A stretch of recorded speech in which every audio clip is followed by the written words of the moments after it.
Here we've got ARCHOS Access 57, and let me show you how to activate demo mode on the following device. So first of all, you have to open the settings, then find and select System.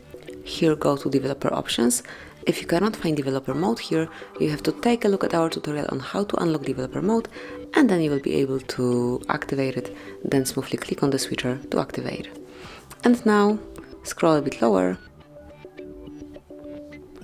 where you will find System Demo Mode. Just mark it. And now you can easily activate demo mode by tapping on the switcher. And if you'd like to show it, just click here to show demo mode. As you can see now, you can see the difference in the status bar. So this is the first change. And this is it. Obviously, if you'd like to turn off demo mode, just click here and that's it. So basically that would be all. Thank you for watching. Please subscribe our channel and leave the thumbs up.